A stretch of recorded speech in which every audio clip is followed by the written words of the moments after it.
We are live. Dun, dun, dun, Hello, dun. hello, friend. Hello. How are you? You want to just do the two of us for now before we get going? No, you can do whatever you want to do. What is Yeah, it? What let's time is let's it? it's only 12:05, so we're a few minutes late. We were on a rant while I was We ranting.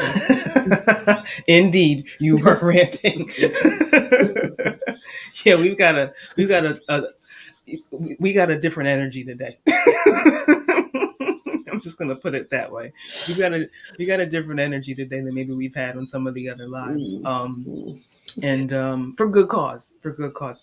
I've been learning about um, ancient Kemetic, spirituality and all that type of stuff. And they have what's called the 42 Laws of Ma'at, which is some people, well, most people say, most scientists and theologians are now saying is the basis for the Ten Commandments. So it's got, it's kind of the foundation of a lot of religion.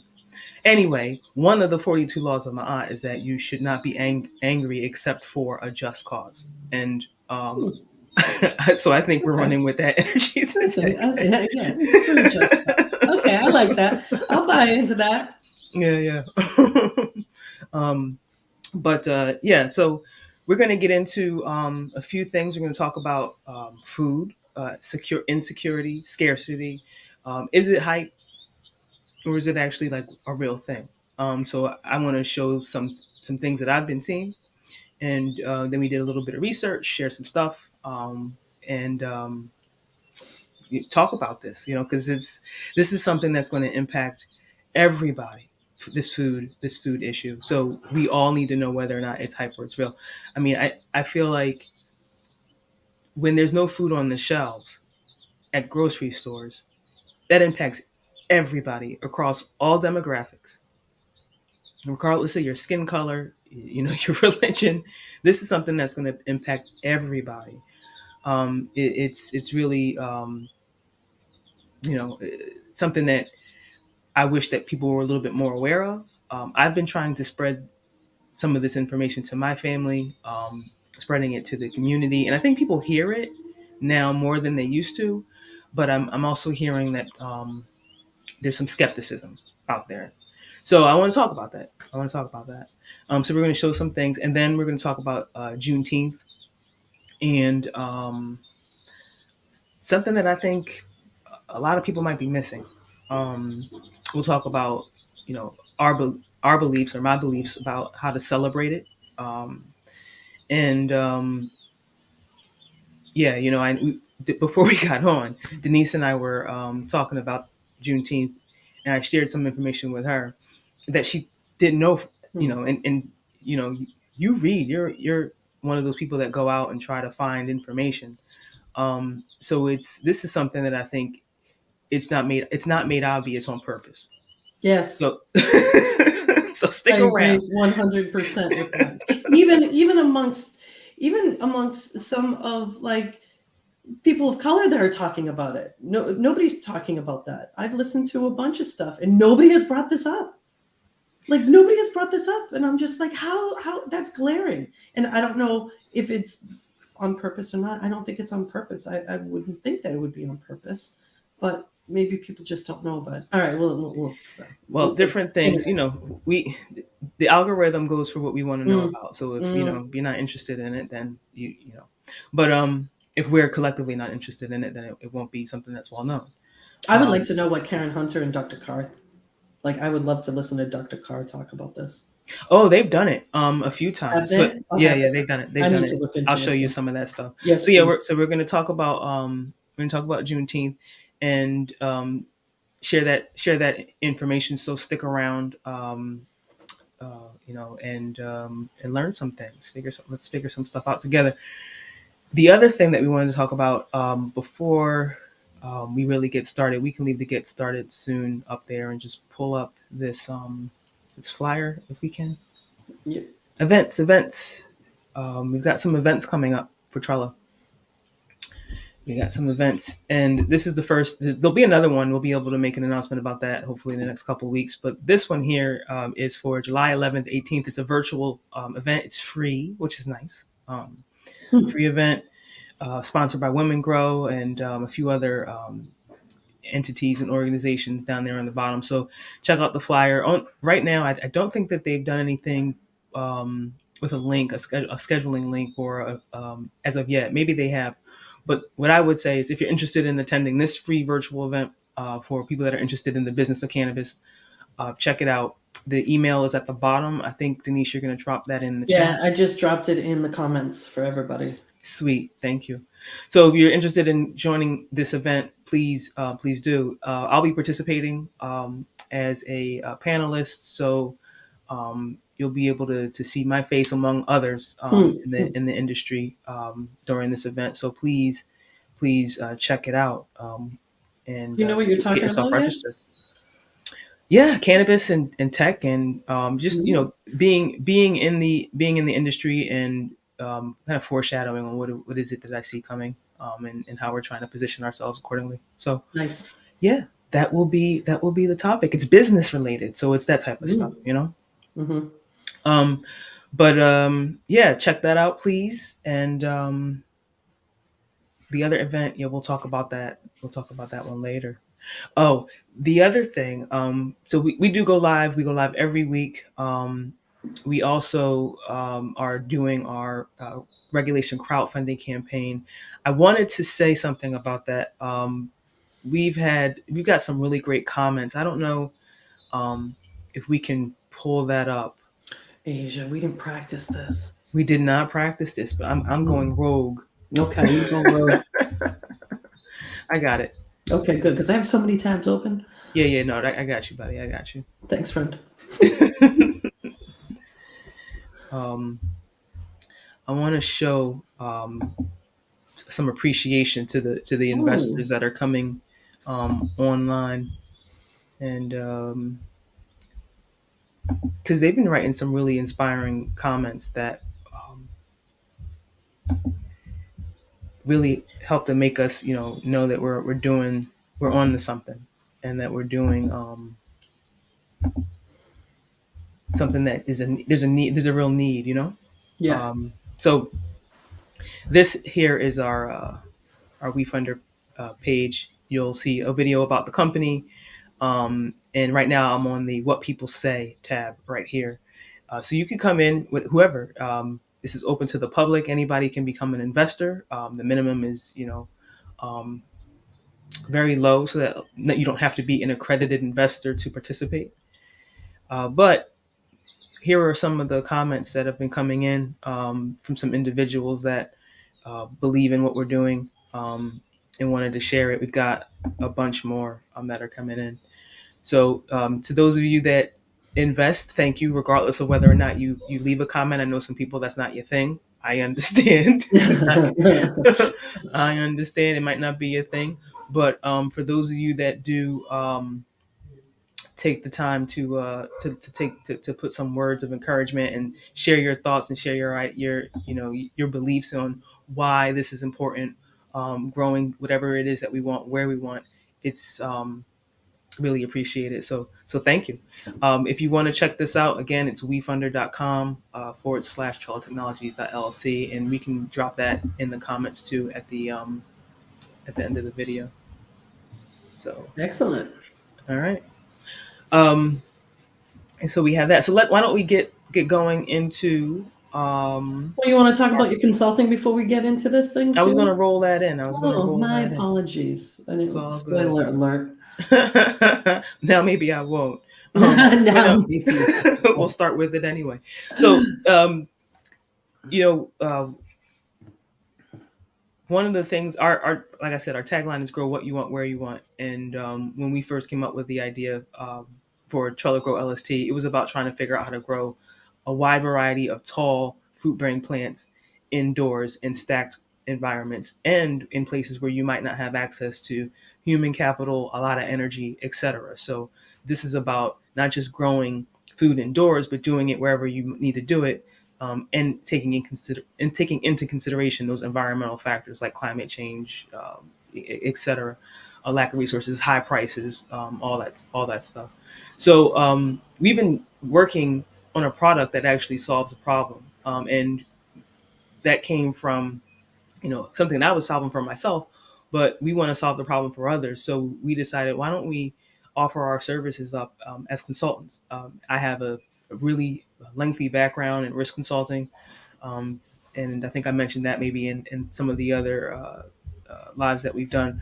But it's something I like to do: go around, interact with clients, see their locations, and problem solve and come up with solutions. So we've got a couple of other individuals that are on the team that can do this as well. So it's something that we're going to be sharing with the community more, letting people know that we're available to consult. You may think um, that maybe the purchasing of Trella Grow LST or something like that might not be for you, and it may or it may not. But I would say, if you're still interested in the value that we bring, the experience that we have regarding um, identifying risks, reducing efficiencies. I'm sorry, reducing and becoming more efficient. Hit us up. We're here. You can schedule a free consultation. We'll get started and we can continue from there. So in order to do that, let me just change this. If you go to Trella.io, you'll see our sustainability and climate risk consulting section. You can click learn more, and it'll take you right to that page that'll explain what it is that we do, why we do what we do, how we do what we do, and how you can get in touch with us and schedule a free consultation. So please check that out. All right. Okay. Now, why do we think, this is actually, I did that podcast. I couldn't remember the name of the podcast. Snuffy. I couldn't remember the name of my own podcast. I was sitting around trying to recall. It was called Mind Release. Mind Release. It was only 2 years ago. Um, Lots have happened. Lots has happened, but during that podcast, it was during a period of time where we were all a lot more quiet and into ourselves, because we were in the beginning of the pandemic where you couldn't really go anywhere. So I had a lot of time to think, and I wanted to try to express my thoughts with the community, because I felt like we had all of a sudden been disconnected. So I did the podcast, but at the end of that podcast, I think on the very last episode, I started talking about food. Like, for what I'd like to do is to make that switch, because we've always known that Trello was for multiple plants, and we started with cannabis. But during that time frame, around July of 2020, was when I think I mentally said, we got to move food up the priority line. Like, we got to start figuring this out ASAP. We had to get some other ducks in a row. We had to get some things done, because we didn't get our patent until 2021. But yeah, we're still continuing on this, and it seems to me that the need is increasing drastically. Mm-hmm. Like, Mm-hmm. the sense of urgency for me is at its all time high. And I wanted to share some information that is out there, and then talk about, is it really that as bad as they say? Mm. Um, Mm. and if so, or if not, what should we be doing? So let's. This is a video I think I found somehow randomly, and this is in 2021. So Yeah, this is September. Yeah. September 2021. So this is right around about a little bit over a year after I made that kind of switch in my brain of, all right, it's food. Um, Mm-hmm. so let's play it. I think there were a few things we wanted to talk about and Did, highlight, so we'll do that. yeah. Did you want that graphic first, or did you want to go into this video? Let's go into the video. Okay. Here we go.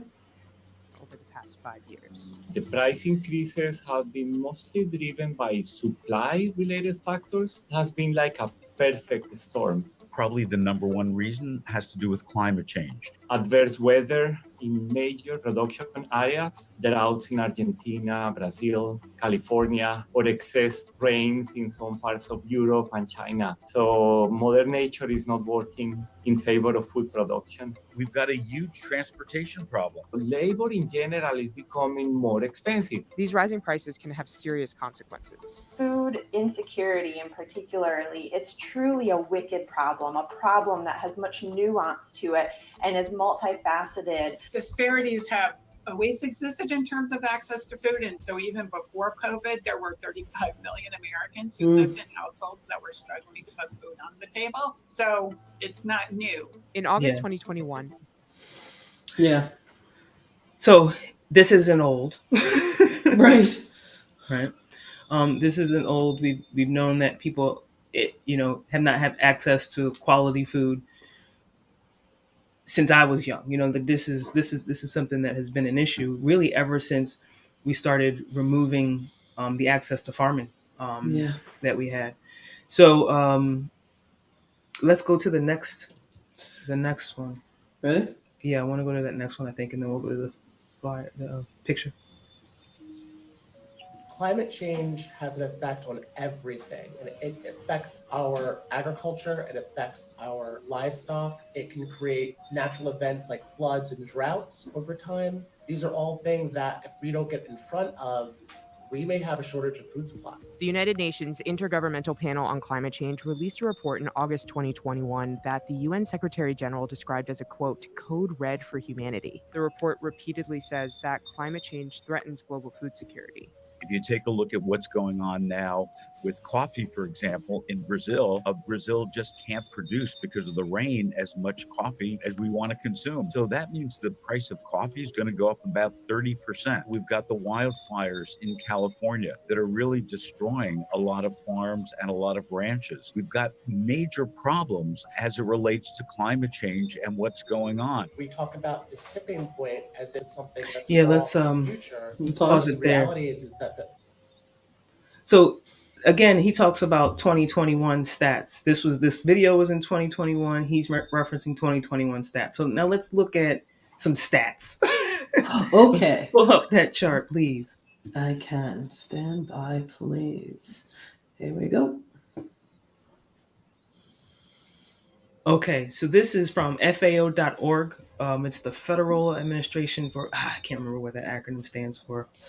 Hold on. I want to give them their Food and Agricultural Organization of the United States. Thank you. And we should drop the link to this in the chat as well, because we want to make sure that we give them their credit and people can get access to this data.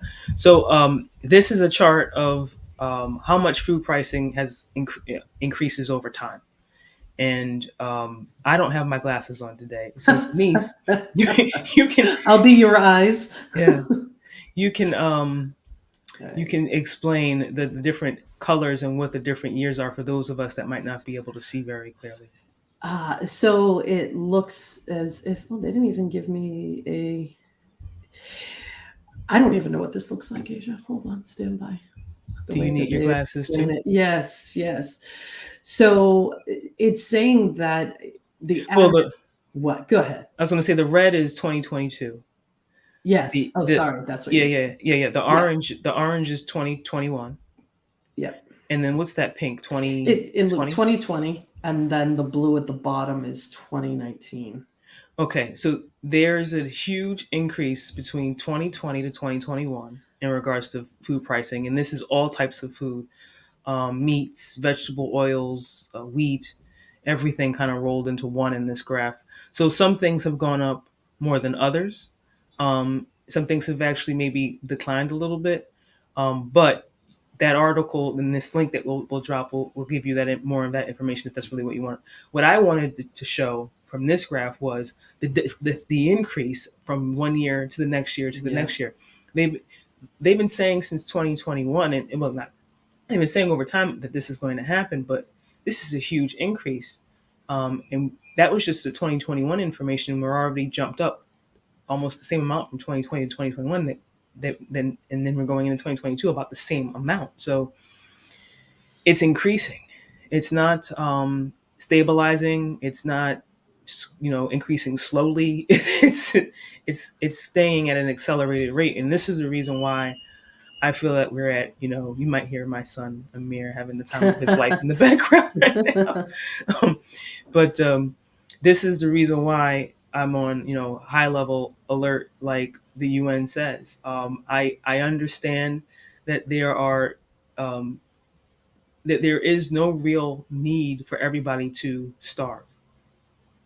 We have enough resources. Mm-hmm. It's just the way that the systems are set up and the way that things are designed that are causing these issues. And unfortunately, it's going to continue. It doesn't look like there are signs of it getting much better. I mean, I really hate, as I say this, I really hate having to be fear based about this type of stuff. Like I don't enjoy talking about things that make people not feel like lower their energy and make them feel sad or scared. So this is kind of a difficult thing for me to keep trying to talk to people about, and I have been hesitating in saying it, so I'm trying to say it more. This is serious stuff. If we don't have food on the table, I'll I'll save that for later.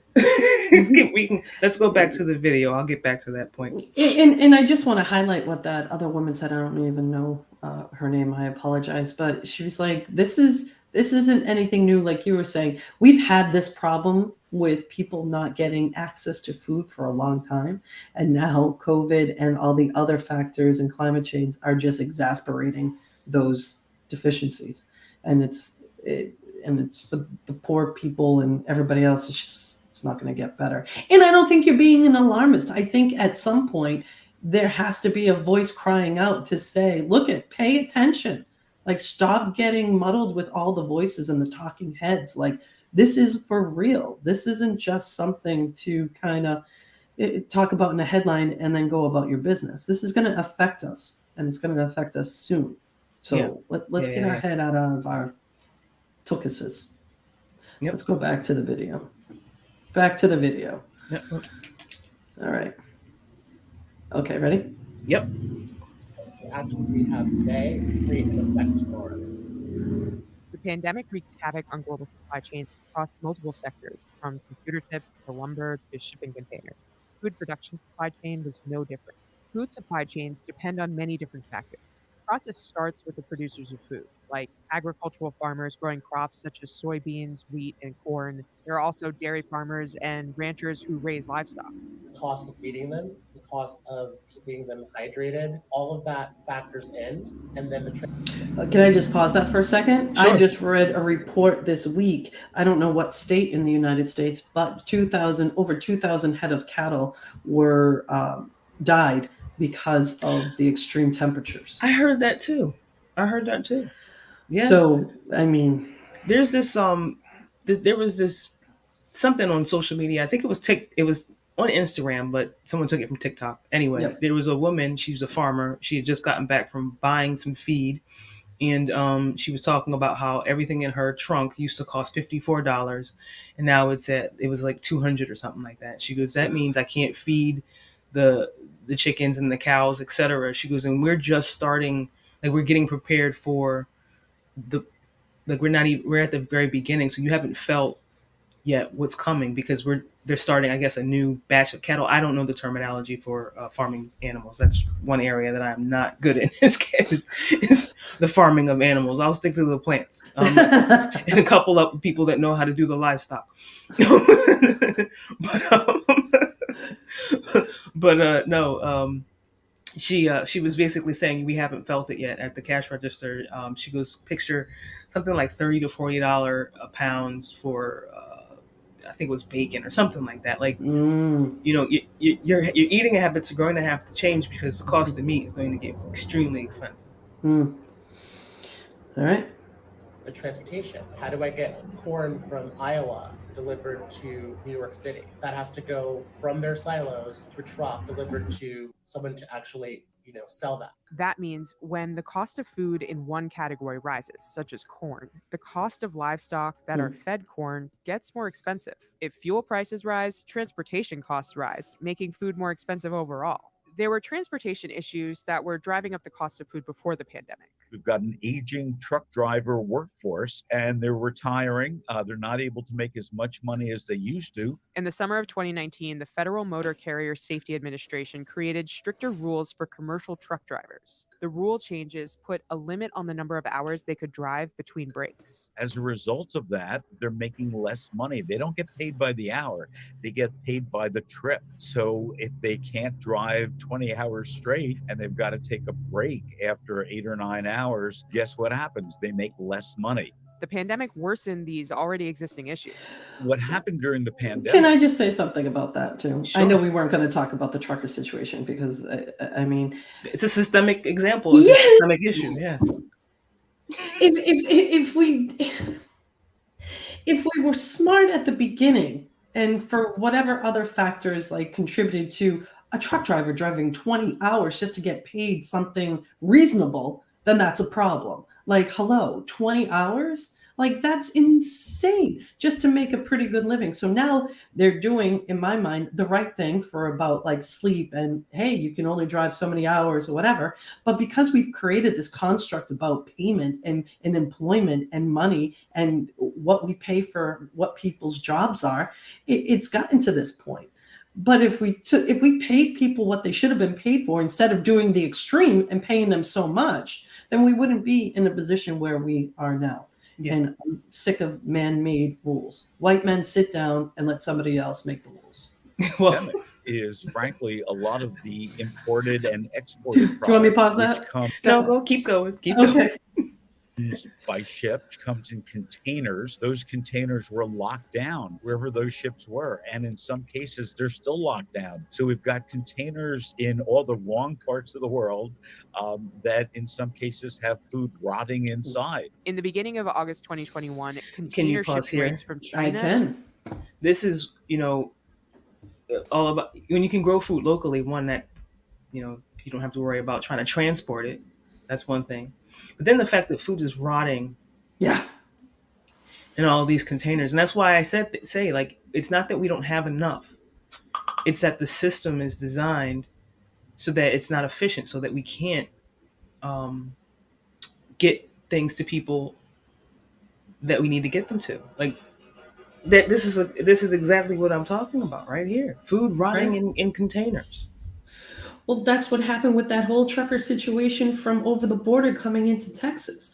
Greg Abbott was just like, I'm going to implement a new process of checking things and doing whatever. And there was a backup for, I don't even remember how long, but food was rotting. It was millions of dollars of food that just went to waste. What are we doing? People are making these decisions. And that's why I say learn to grow your own food.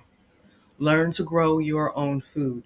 The point of the point of all of this isn't to get to keep you in this state of, oh my God, oh my God, oh my God. It's all right. Now, what do we do? Mm-hmm. You have to learn how to grow your own food. I prefer growing food indoors using hydroponics because it grows food faster. You don't need as much space. You can do it efficiently if you're smart about it. Especially if you're doing it for a family of 4 or a small community or a church or a nonprofit.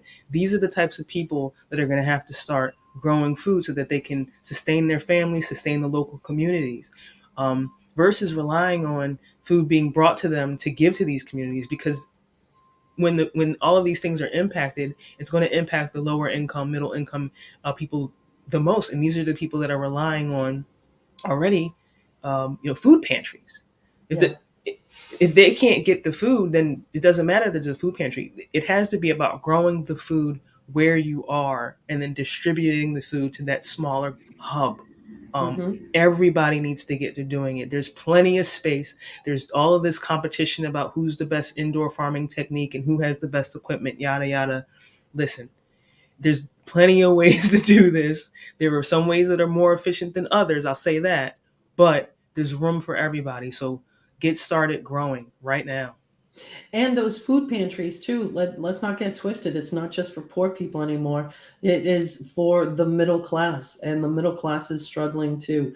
And when the middle class starts struggling, Mm-mm.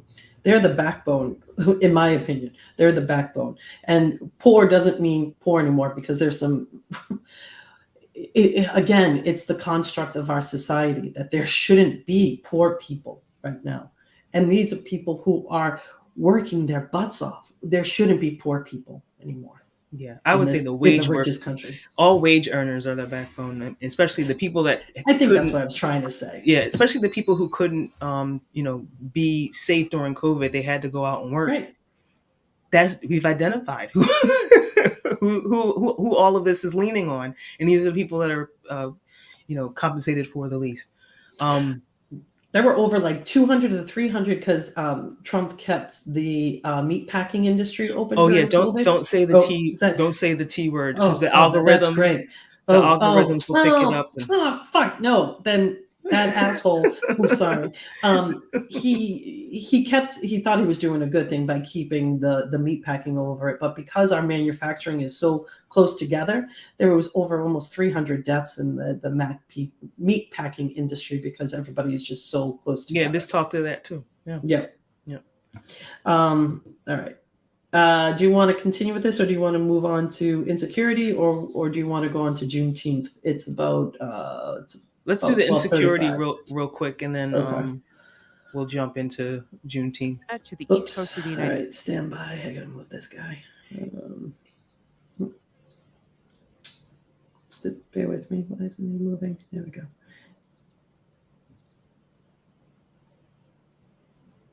There we go. Ready?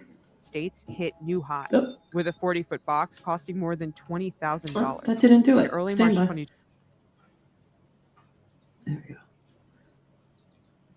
Have a really tight budget. If you're already struggling, that's going to make it worse. And for some people who were managing to hold it together and could basically consider themselves food secure, it pushes them into food insecurity. The U.S. government has two different labels to describe when Americans don't have enough food: food insecurity and food insufficiency. Put simply, food insufficiency is a more severe form of food insecurity. The USDA considers a household food insecure if they were at times unable to access adequate food for at least one member of the household because they didn't have enough money or other resources. Food insecurity is measured in scales. A household can be considered food insecure based on their low food intake, but it can also take into account the quality of their diet. The US government measures food insecurity levels with an annual survey. According to the USDA's latest household food insecurity alert, around 13.8 million households in the United States were considered food insecure in 2020. The government measures food insufficiency more frequently than food insecurity with what's called the Census Household Pulse Survey. The US government started collecting this data in April 2020.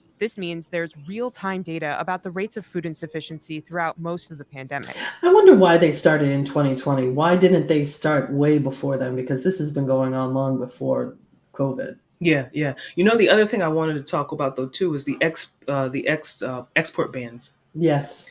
Did we skip that, or is it up ahead? It's not in this. Remember, it's in the other article. Okay. Well, we'll just talk about it. I'll talk about it now, and then we can transition into Juneteenth. The other thing about this is that what was it? China? Is it easy to bring up? I guess. China and India. India is doing it now. Export bans. So they're banning the export of food from certain countries. So was it rice? I can't remember what. Yeah. So India started with sugar. They Mm-hmm. started putting an export ban on sugar. And now they're thinking because rice is becoming one of those commodities that it's in danger. Yeah, I thought I saw rice. Because that I was like, listen, you know how many people eat rice? I mean, sugar, obviously, people have their own judgments about sugar. Sugar can go. Rice, though, that's a very filling and impactful food. I mean, how often do we eat rice a week? Yeah, I just had brown rice last night. I mean, India is one of the largest exporters of rice for the world. And if they're starting to they're thinking of putting an export ban on it, which means they're keeping it for their population instead of giving it to the world. So at the country level, country by country, people are starting to, I wouldn't say hoard so much as, I guess, protect their resources. Yeah. Some people might say hoard. depending on your perspective. I mean, if you're in India, you're like, we're protecting our resources. Right. But, one of the things I think is that people need to switch their focus from some of the other things that we're focusing on to food. I know that there's a lot of effort and energy, especially in, the Black community, to, be entrepreneurs and get our generational wealth. And it's not going to matter how much money you have when they're not shipping the rice. Right. It doesn't matter how much money you have when it ain't there. Yeah. In addition to doing all these other things, there has to be effort and energy set aside for learning how to grow our own food. Mm-hmm. That's what I'm saying. Food is so important. Like, I always think about this show that my friend Alyssa got me onto, Alone. Have you ever seen it? It's like one of those survivalist shows where they drop people off in the middle of nowhere and they film them and try to see how are they going to survive with just the tools that they have. Right. So I was watching it when I was visiting them, and one of the things that I noticed is, and that a lot of survivalists will probably say and attest to, is that the first thing you do once you hit ground, once they drop you off, the first thing you do is figure out where your food source is and how can you lay a trap so that way you start collecting food or growing food or harvesting food as soon as possible. Not shelter. Shelter comes second. They'll live in like a temporary structure under a tent or under, a tarp while they're trying to figure out food. They figure out food first, because if they don't have the food, and this is what one of the guys explained, if he doesn't have the calories, he can't build his shelter. He'll pass out. So he has to make sure that he keeps, or he'll make a mistake and he'll injure himself. So his main concern is feed myself, don't get hurt. Feed myself, don't get hurt. That's our like main primary like physical goal. And it's all tied for most of us into our wages and what we get paid. It's all tied into our wages, what we get paid. So when I think about Juneteenth and what I know, and let's share that next. What I know about Juneteenth is that we are still in a system that is designed to keep us us in it. And here's and there's proof. There's proof. There's proof. Before we go to that, though, I just want to say it's not only here in America, but it's mostly here in America. When I was in Ireland, Americans have a natural thing of tipping because the food workers don't make enough money. Like the servers and restaurant people don't make a living wage because they depend on tips in order to subsidize that balance. When I went to Ireland, they poo-pooed tipping. They were like, it's an insult. We don't want you to tip us. We make enough money. We get paid our wages fairly. We don't need additional, whatever. And they almost took it as an insult. The guy that I was with, one of the bartenders is like, no, I don't want your money. He's like, well, you're doing a good job and I feel, better to like give it to you. And he's like, no, I make enough money. And then if we weren't to buy other people that we made friends with a beer, they'd be like, no, I'm fine. I can buy my own beer. And I thought that was just very interesting. And I'm like, again, we don't pay our people enough. we have to like subsidize it some other way. That's just baloney. Yeah. But go on. Sorry. I give that tidbit. I just wanted to put a more of an emphasis on why food is a primary focus for myself and why I think it should be more of a primary focus for a lot of people in my community. And it's because it won't matter how much you make. It won't matter what shirt you wear, what designer clothes you have, what car you're driving, what insurance policy you have, what bank account size you have. To an extent, I'll say, when they're not shipping the food, there are obviously some people that are well off that have already started their plan B. The survivalists are out there doing what they need to do. They've got containers that they're constructing under homes. They've got, all these backup and contingencies. But the vast majority of us do not. And I don't know that I want to start planning my life to live in a bunker. I much rather try to figure out how can I grow and sustain myself with my community. So that's what I think we need more of. So I'm trying to promote that as much as possible. And I wanted to tie in that your food and your health is related, is for most of us related to your wages. Your health insurance is related to your employment. So that's what I mean. Like it's all about the job, because you need the wage to buy the food and you need the job to have your health. Yep. So when we go into the next section, let's show it. Let's bring this up now, Denise. It's right here for you. I'll switch the banner. I don't know if anyone can read it. You want me to read it? Yeah, let me explain what it is before you get into it. So, all right, Juneteenth, and this is something that I said in the podcast in 2020 as well. This was an issue that I had about Juneteenth. I feel as though it being a federal holiday is just a sugarcoating. It's all for show, and not quite what we're really asking for. We'll get into that more. Like, what are we asking for in a bit?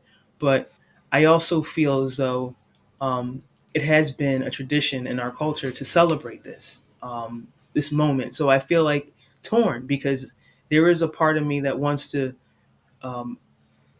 celebrate it, but there's this other piece of information that I know that just irks me to no end, that it's not really covered in. When we talk about Juneteenth, we're not talking about this. So what is this? This is the speech. So, all right, people know June 19th, they had to send federal soldiers to Galveston, Texas, to actually enforce the emancipation of the slaves in that region. About 250,000 slaves were in that region that were forced to continue working because they wanted to get multiple harvests in. So they were really trying to push to not let go of their old ways. So some people say the North didn't really win the war. They just shifted things. And this is an example of how things shifted.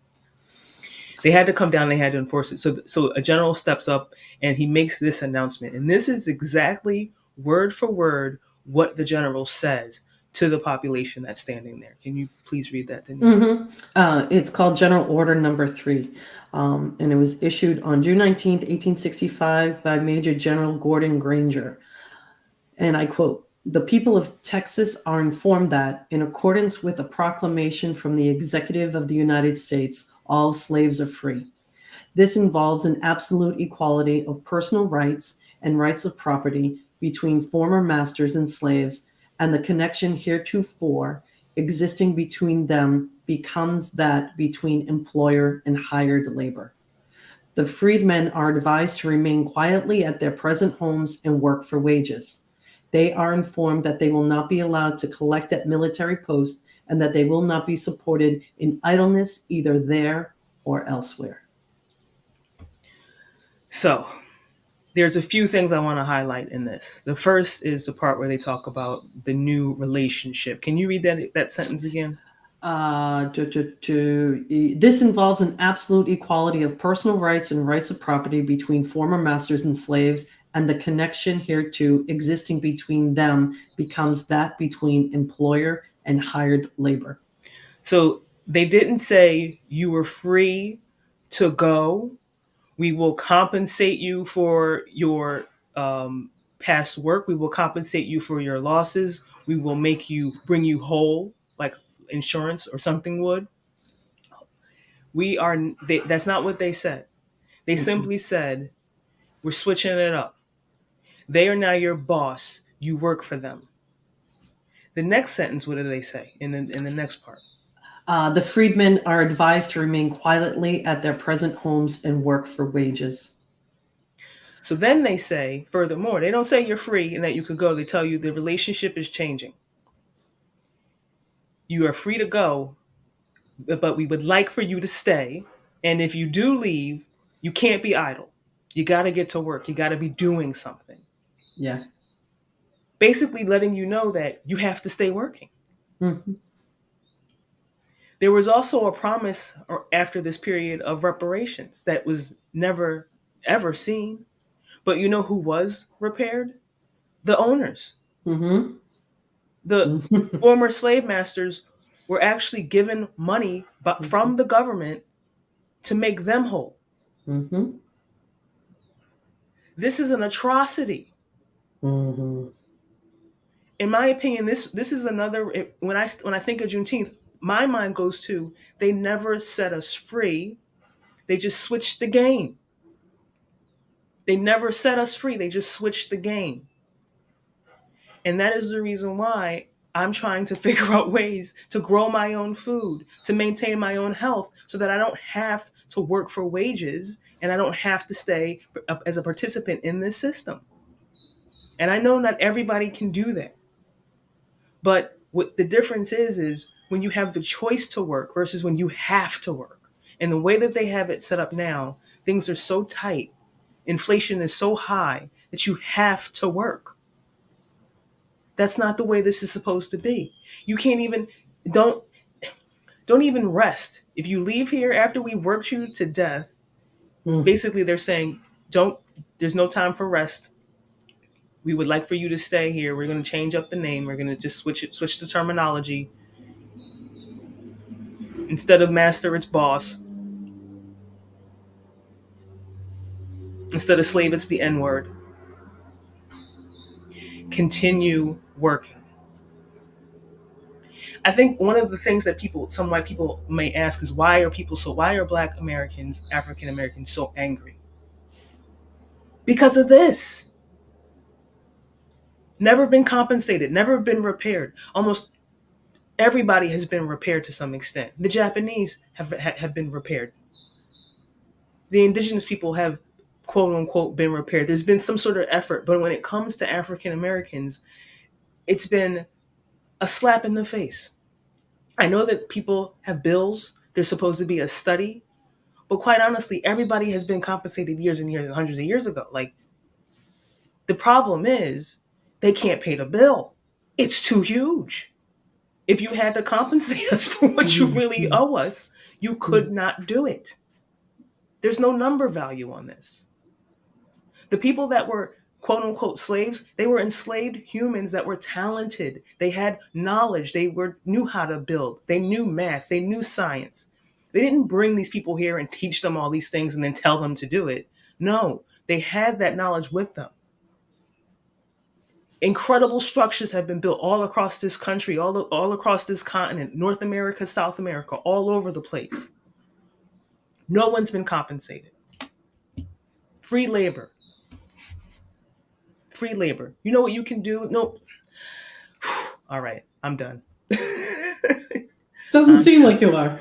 I'm done. I'm just saying, do you know what you can do with free? Like, the main reason that people have to raise money is to have to pay somebody to work. Like, it's an incredible advantage to have free labor. Mm-hmm. That was the advantage. And then we've never been repaired.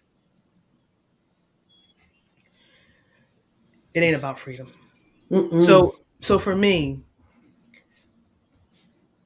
this holiday is bittersweet because it's just a reminder of the veil, the switcheroo that they pulled on all of us.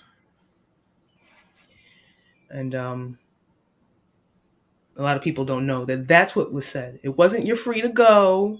Oh, you get to start your own land, do your own thing. No, people had to run for their life. People were murdered. It was violent. It wasn't smooth like that. And then things have continued since. Has it gotten better? Yes, but it's gotten more different. Not better. I'd say it's just different. It's different, right? The freedmen are advised to remain quietly at their present homes and work for wages. Yeah. Do you know how many people were allowed to, Advised. what they would call quote unquote white people that were identified as white, because they made that up. They came up with those those terms for legal purposes, for division. Mm-hmm. Yeah. So if you were white, you could lay around, be lazy. It's okay. Trust me. There's pictures, there's examples. You could go in history and see that there was actually issues at the time with white people, white males who did not want to work. I mean, look at it now. But that's a different story. That's a different story. It's a different story.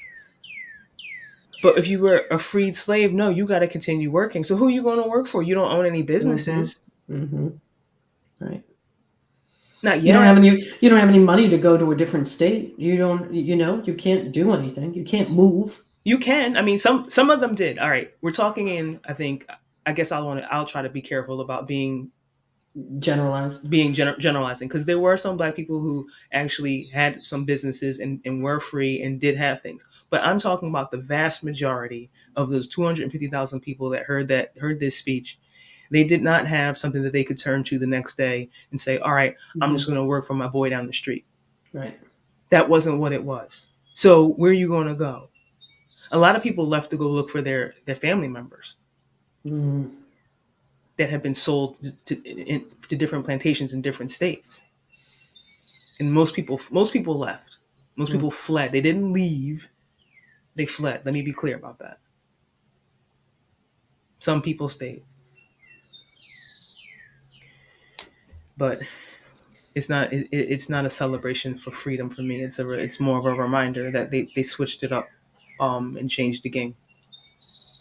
All we got to do is just be more aware that it's a game. Figure out the rules, and switch it back around. Yeah. So. But you asked the question. What did I ask? When we were preparing for this, you asked the question. Yeah, it wasn't from me, I guess, or maybe I don't even know. But I think we started talking about like who is this holiday for all of us?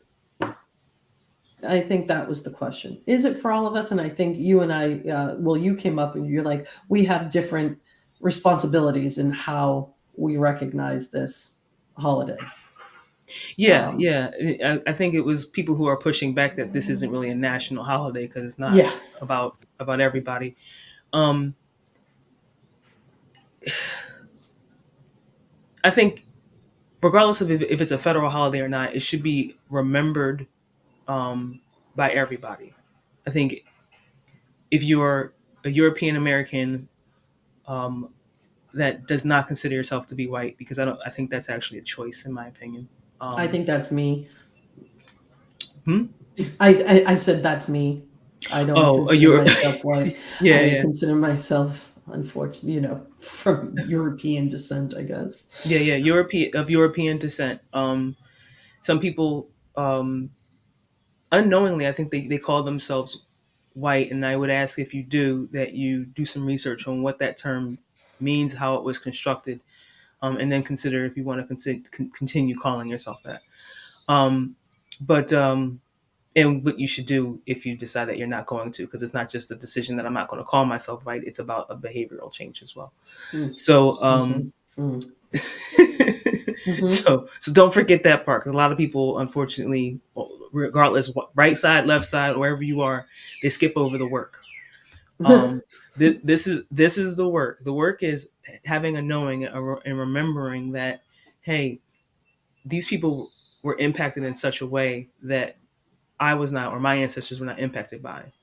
And being aware of the reason why things like reparations and history and things like that have to be revised to include this information so that everybody's on the same page, or as close to the same page. I don't know if that's actually a true thing that you can do, but more people are aware of what happened in the past so that we can come together on what we're going to do in the future a lot easier. Because I think if more people understood what was going on, it'd be easier for us to get together and figure out, all right, what we're going to do. Because this is all about division. It's all about division. Dividing the public and the masses.